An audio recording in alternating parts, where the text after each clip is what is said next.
I'm back. This is the same day, so don't mind me. Same day for me, different day for you guys. Hey guys, welcome or welcome back. Tisha here, back for another chapter reading of Lost Boy, the true story of one man's exile from a polygamous cult and his brave journey to reclaim his life. And from what we've been reading, I think that he couldn't have picked a better way to title this. And even like, look, the image of him, I'm assuming at this point he was probably 5, but I could be wrong. It's just an assumption of mine. So let's get into this book by Brent W. Jeffs. We are on chapter 27, Idolatry. Warren had officially announced that he was president, prophet, seer, and revelator of the FLDS Church on August 5th, 2003. By that time, all of his followers who had previously lived in Salt Lake, including most of my father's family, had moved to Short Creek to await the end of the world.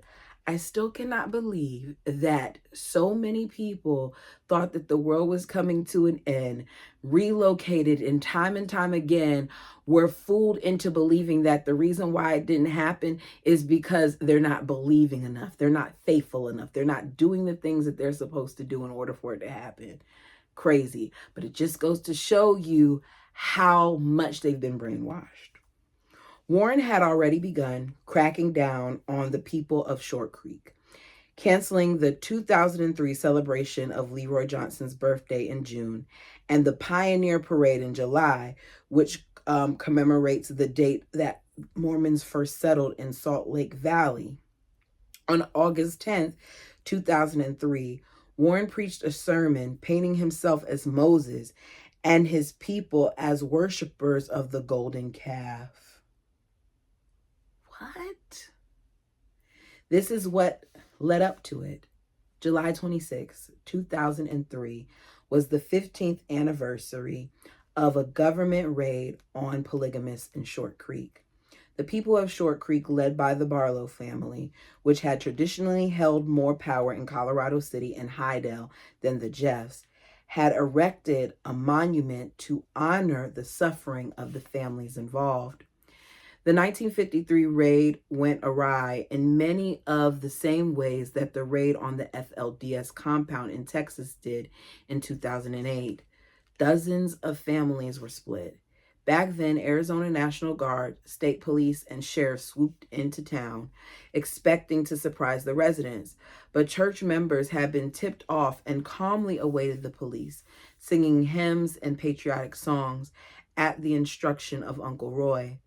All of the men present were arrested, and 43 mothers and 263 children were removed from Colorado City. The children were made wards of the state, but unlike in 2008, they were allowed to live with their mothers away from the community. For 2 years, the families remained separated until a judge ordered them reunited in 1955. The raid had been extremely politically unpopular, costing the Arizona governor his career. As in Texas, it was difficult to justify taking children from their mothers for the sins of their fathers. The images of chastely dressed women and weeping toddlers were as compelling then as now. What had looked on paper like the right thing to do changed a situation that had been compared to slavery for women. Didn't feel that way in practice. So the state backed down.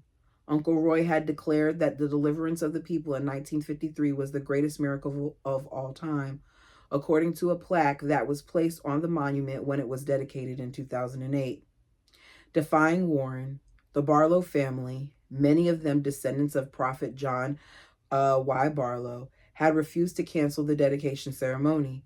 And so on August 10th, Warren gave a hectoring sermon saying that God had given him a revelation about the monument. Lord, we just love putting everything on God, don't we? when it's us and our own free will and the things of our mind. Like, we love to blame some other deity. In this case, he's blaming God, saying that God gave him this revelation when all his revelations come from himself. That's my opinion. Yeah, what a dodo word. Can't stand Warren.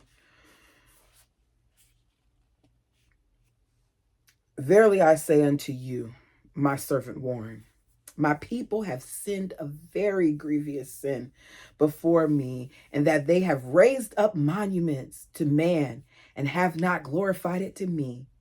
Warren thundered, reparations have to be made. My people, let thee repent of their idolatry.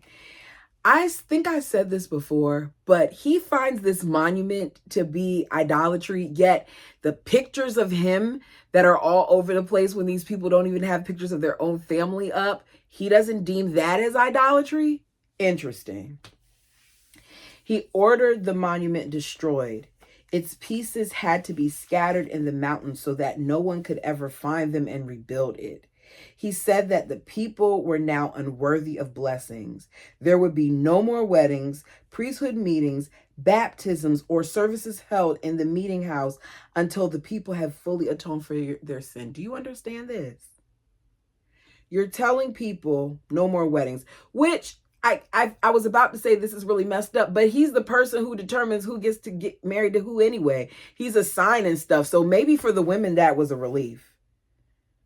No more baptisms or services held until you atone for your sins. How are you supposed to know whether or not they atoned for their sins? It's crazy. Even laughter was forbidden. Cut the crap. Laughter was forbidden. Y'all, I wouldn't make it. Laughter is good. I would not make it. What do you mean laughter is forbidden? As it allowed the Spirit of God to escape. What? What? The Spirit of God is supposed to be in you and around you. So if I laugh, it escapes? What? Okay. The only blessing that was still permitted, which was indeed obligatory, was tithing.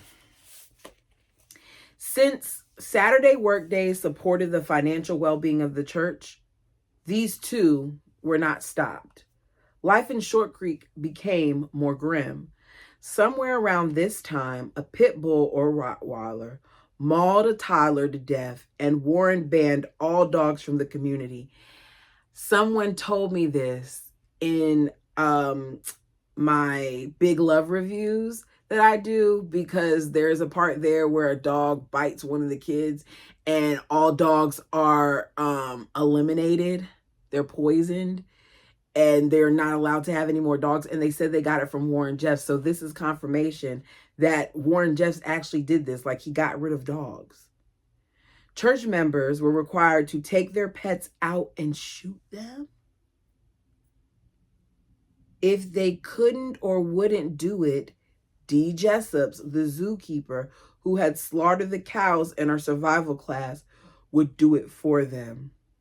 By 2004, there were only a few people between Warren and uncontested absolute power over the FLDS.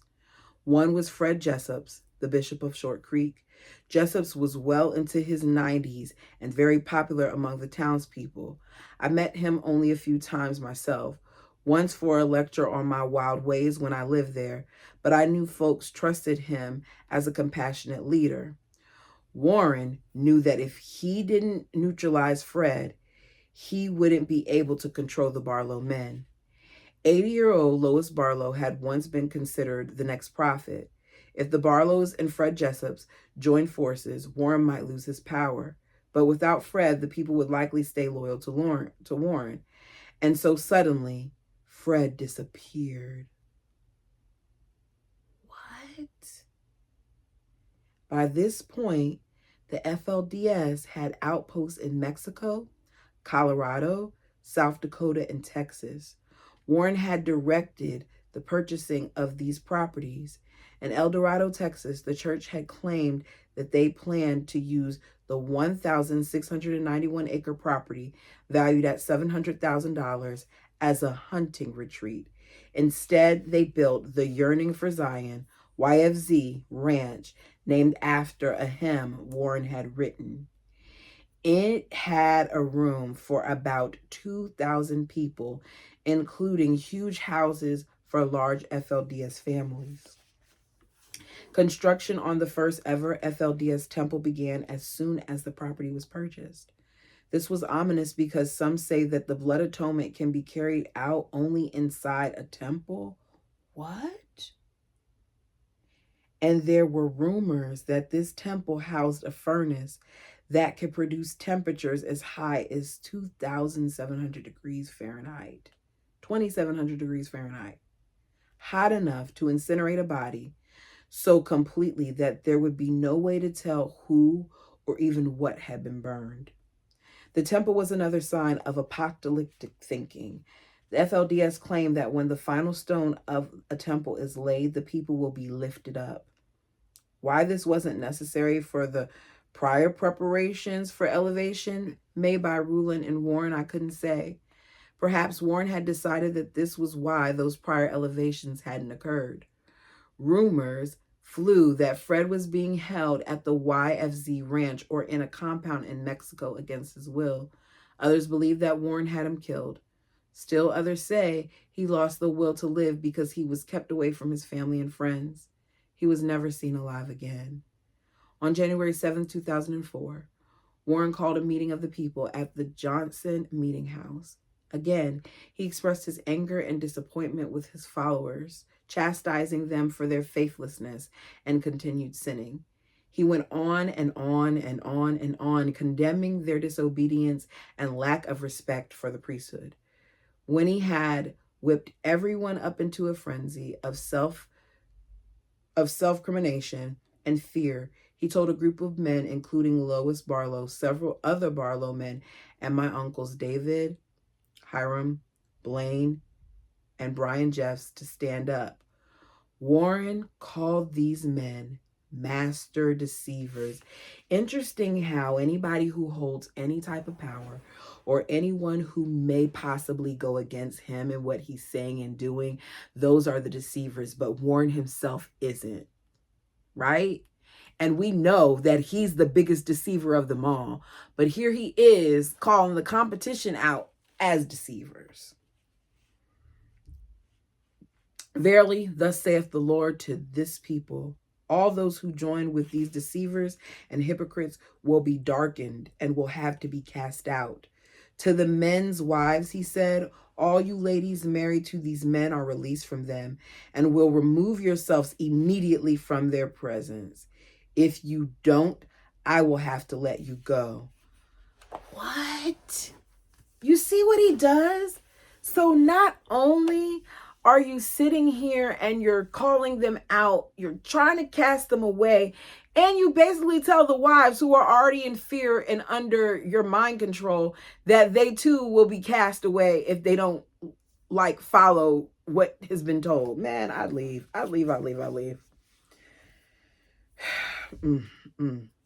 Another 13 or 14 men were similarly excommunicated in the same fashion, their families released to more righteous men. My brother Aaron was assigned a new father. My uncle David was devastated by the loss of his family. Then Warren made a bizarre statement to the men he targeted. The work of God is a benevolent dictatorship. It is not a democracy. If you go along with this, raise your right hand, he said. All of their hands went up. Y'all, all of their hands went up. All of their hands went up. My goodness. Turning to the assembled worshipers, Warren asked if they accepted the excommunications as the will of God as well. Are you crazy? Every right hand in the room was raised as one. even though people were exchanging looks and clearly unsure about what to do. Yeah, because here's the thing. I'm talking all this junk, but either way, you're doomed. Because if you raise your right hand, then you're in allegiance with him. But if you don't, then you're going to be the next target and he's going to get rid of you too. And here you are scared and you may not agree with it, but you know if you don't raise your hand, then you're in trouble. It's like a lose-lose situation. But when Warren asked anyone opposed to stand, no one dared. Why the hand-raising exercise was necessary if God dictated his word through the prophet was left unstated. Clearly, the new prophet had felt he needed to take the people's pulse before proceeding with so bold of a power grab. He then had his followers kneel for the first round of prayers, instructing the excommunicated, as always, to repent at a distance, but continue their tithing until such time as determined they were worthy to return. So we don't want you to be a part of the church, but still give us money because we need your money. We don't care about your soul for real. We just want your money. Warren rushed off the stage during the final amens, apparently afraid that he'd gone too far and that his people would protest. But again, no one did. And he knew then that he had all the power. Doesn't say that in the book. That's what I'm saying. Now Warren had everything he needed for his own dictatorship. When I had been sent to the principal's office as a child, I had noticed that many of his books were about Hitler. I learned later that he had extensively studied the rise and fall of the Third Reich, seeing the Nazi as his own idol. Warren even claimed that he arranged marriages to breed children with the purest blood, refusing to see the genetic disorders that sometimes resulted as a natural consequence of inbreeding. So we know that the Kingston family has done some inbreeding things, that there are people out there in that situation that have had complications, that have died, that have had certain mutations, that have had certain birth defects because of the closeness in their genealogy. That is crazy.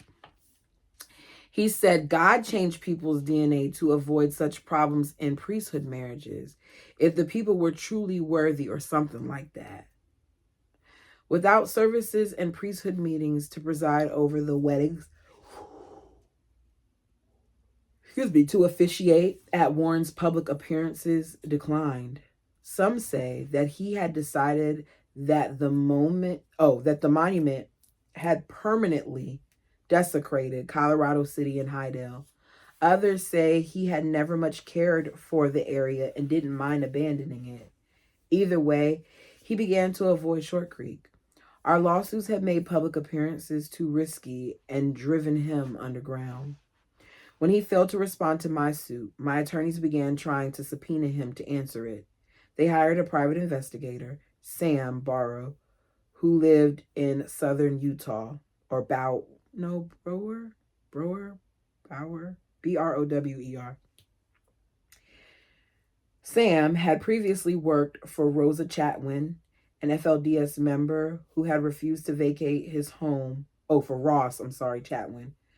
He had refused to vacate his home or allow his wife to be reassigned to another man. Good for him. He defied Warren, even though Warren had the legal right to evict him. Chatwin had held a press conference in Colorado City announcing his refusal to comply in January 2004. Sam had... Where am I? How did I lose my spot? Okay. Yeah. Sam had tangled with the local police several times during his work for him, and they were clearly still under Warren's control. Now the investigators spent months in and around the border towns trying to learn where the prophet was staying and how he was hiding. Sam also connected with the state law enforcement officials, including representatives from the Attorney General's offices in both Arizona and Utah. The Lost Boy press conference, our lawsuits, and related publicity had revealed the dark side of the FLDS under Warren.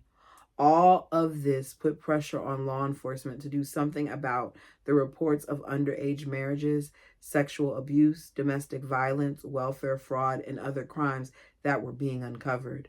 But since the 1953 raid, states have been reluctant to take on polygamy directly. Back then, the much maligned governor of Arizona, who had called for the raid, had identified many of the same problems found in the church today. In a radio address about it at the time, he said that investigators had found statutory rape, adultery, bigamy, open and notorious cohabitation, contributing to the delinquency of minors, marrying the spouse of another, and an all-embracing conspiracy to commit all of those crimes, along with various instances of income tax evasion, failure to comply with Arizona's corporation laws, misappropriation of school funds, and misappropriation of school funds. In other words, virtually the same crimes we were suing Warren for in my lawsuit and the Lost Boys case. Now, however, the increased attention to my story and those of the other Lost Boys added to prior accounts from women and girls who had fled. The media began demanding action, spurred by the outrage of that our stories had provoked. If they'd been allowed to hear my brother Brandon's deposition, the fury would have escalated further. But such proceedings are secret until they are used in court. Brandon sat calmly in front of a sheer white curtain, facing a video camera and a group of lawyers and their aides, and two of the men who had been involved in Warren's crimes. The only one who was missing was Warren. He was still underground. Brandon's deposition was being taken in the law offices of some colleagues of my attorneys in order to accommodate the videotaping and the number of people present. Brandon looked determined and purposeful, dressed in his Class A Army uniform with insignia reflecting his rank as specialist, which is the equivalent of corporal. Wow. He had already served for over 2 years, having joined the day after 9/11. He was giving the deposition because he was to deploy for Iraq within days for an 18-month tour of duty. Given the danger he faced, we didn't know when he'd next be available to give testimony, if ever. Not long before this, Brandon had told me that he had important information that could help with my case.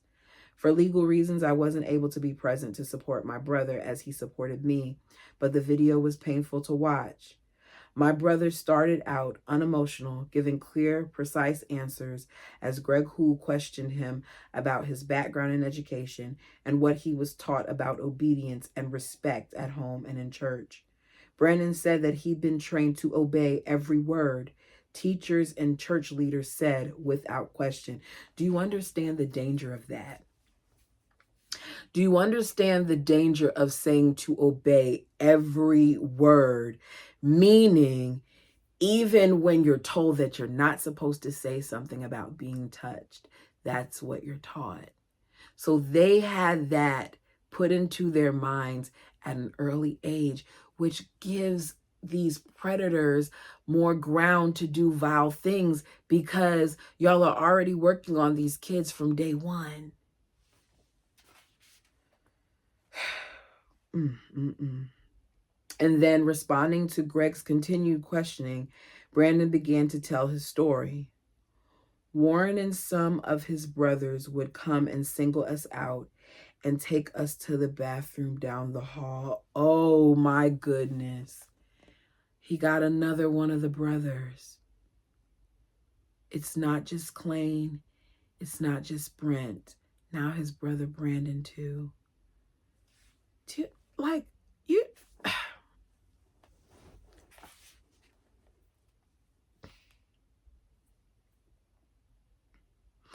They would tell us to go inside the bathroom. Brandon sobbed quietly and then went on. He told us that what was about to happen was the will of God and part of becoming a man. This is the same thing that he said to his daughter when he tried to assault her. This is the same thing that we know he sent to Brent. At this, Brandon wept openly. He'd take us in the bathroom and tell me to pull down my pants, and he repeatedly arred me.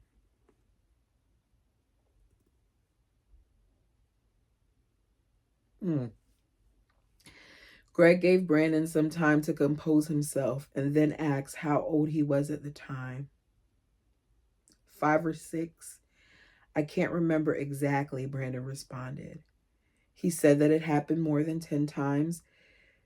It happened over the years.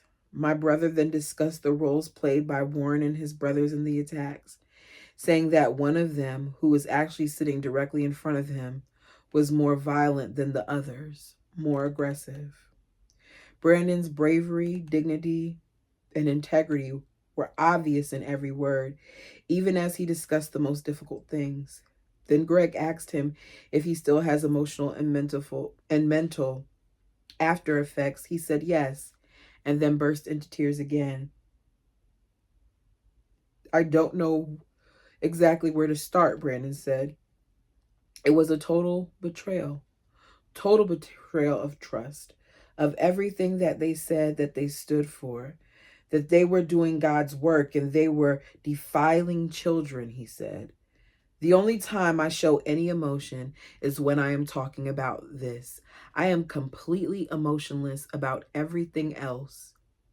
His eyes showed his pain as he faced the camera. The church's lawyer, who had already made it clear that he was not going to defend Warren in this civil case, and who had tried to get out of appearing by saying that he was no longer even acting for the church, began the cross-examination. He started by trying to make it look like Brandon wore his uniform as a way of seeking sympathy or projecting authority. Are you on duty today, he asked. Brandon explained that under military law, a soldier must wear Class A uniform while he is in the service if he appears in a court proceeding. You better let him know. You better tell him. Because here's the thing. I will never understand attorneys that do this. I'm trying to figure out how to say this. I'll never understand attorneys that defend this type of behavior. I won't. If you're a defense attorney, you know, there are some people who are not guilty. But in this case, it's clear that this man is guilty. And you're up here badgering the victim, the survivor.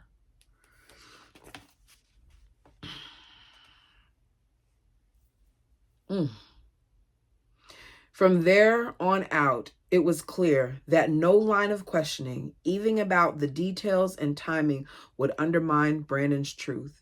His body language became hostile as he faced his attackers, but Brandon remained unshakable. A truer act of brotherhood would be hard to find.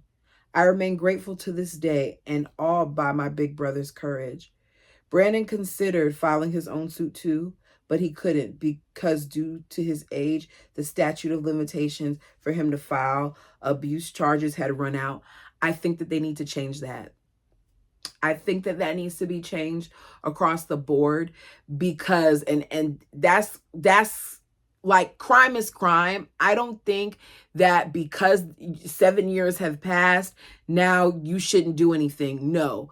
I feel like, and I don't know if it's 7 years, I'm just giving a number because I know that does apply for some.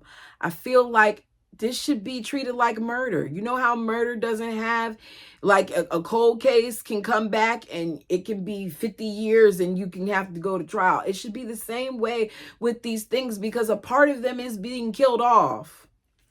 I gotta calm down. I can find myself just getting mad.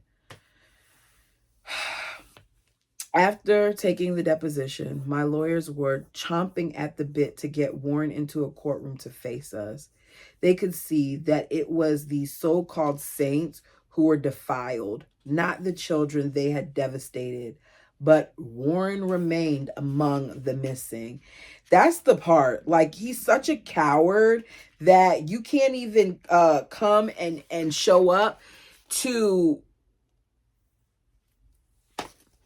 face off with the people that you harmed. Chapter 28, The Decision. The Hu Law Firm is located in an old pioneer house near downtown Salt Lake City. The small conference room we were in had a big picture window with rippled leaded glass and French doors.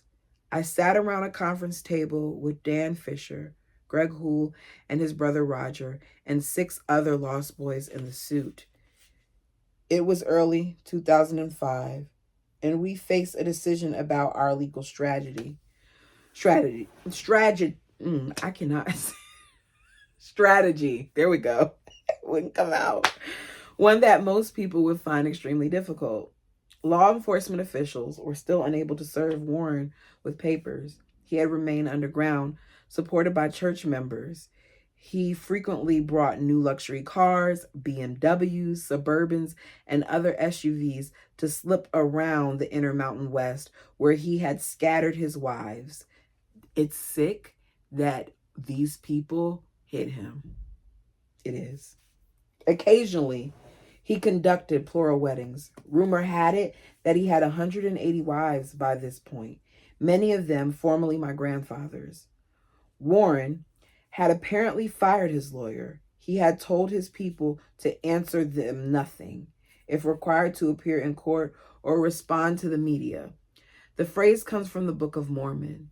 In the relevant passage, 2 true believers are brought before judges and tortured. They do not respond to their unjust captors and the corrupt legal system.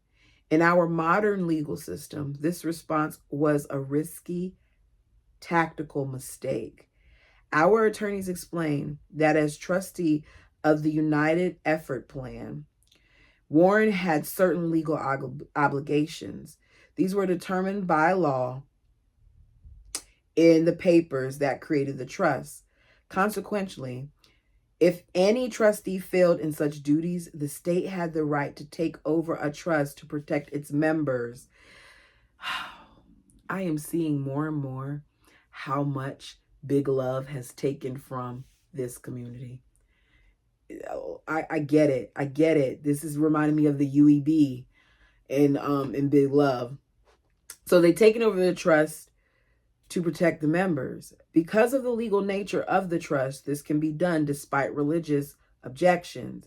At this time, the UEP was valued at $110 million. But it was land rich and cash poor. By failing to respond to our subpoenas, Warren made the trust vulnerable to a default judgment in our favor. According to Greg Hool, this could give each one of us 7 figures, or at least $1 million. To collect that money, however, property in Short Creek would have to be sold. See, this is the problem.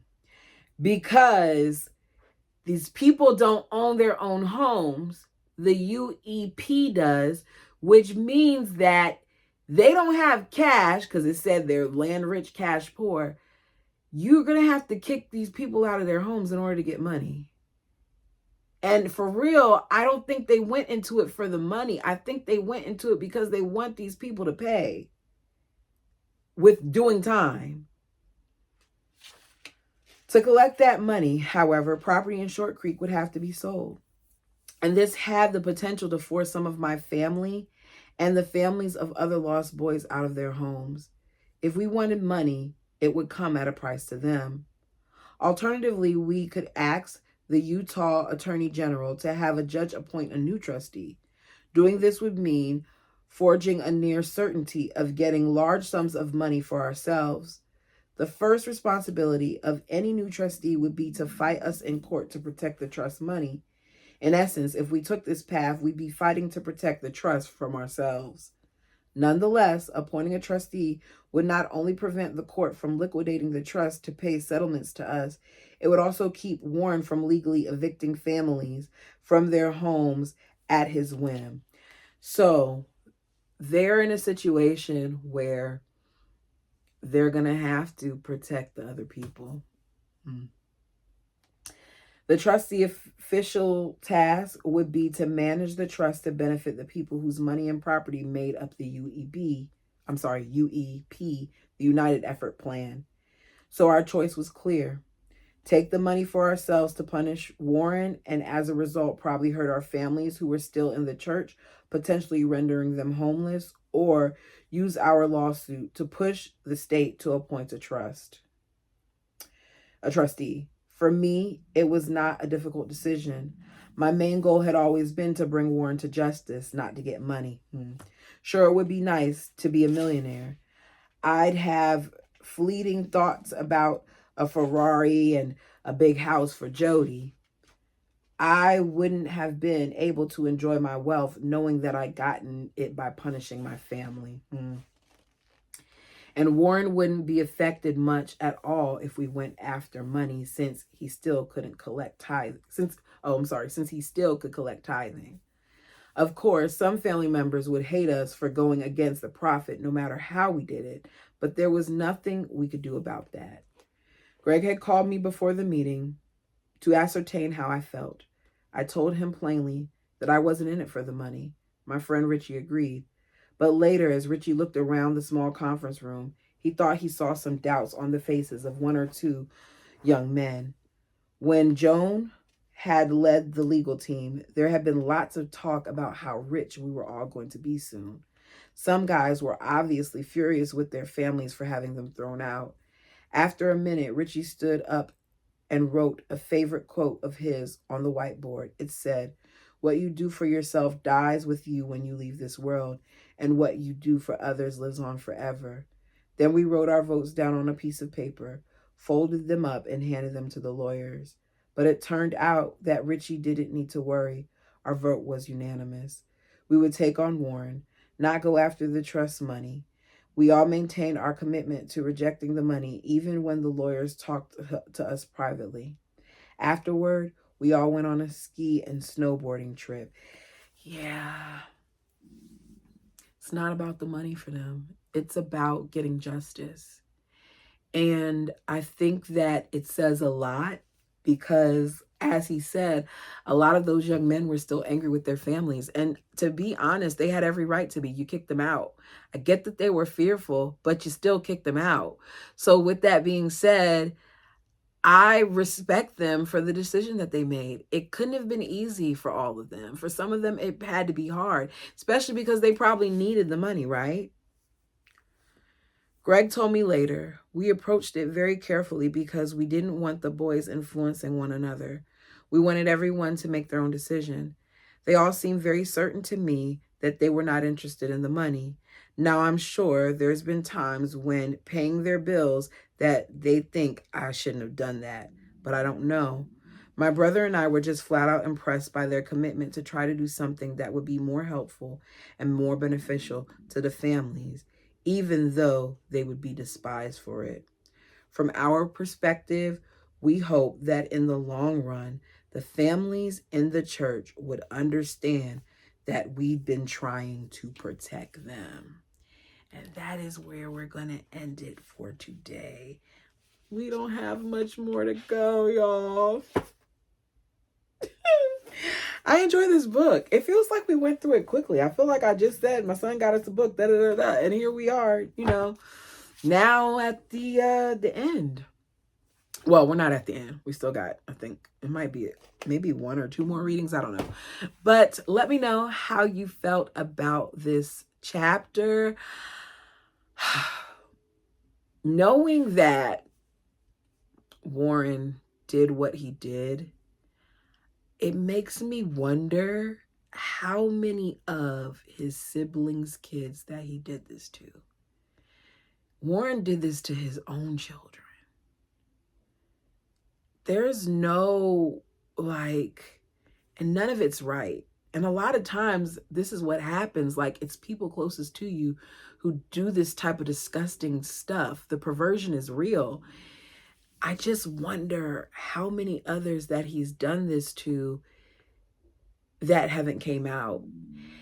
And what's crazier to me is that he's still alive. I feel like Warren should get the death penalty. But you all tell me what you think. Thank you guys so much for watching this. Do me a favor and hit the like button as it helps me in the algorithm. Until next time.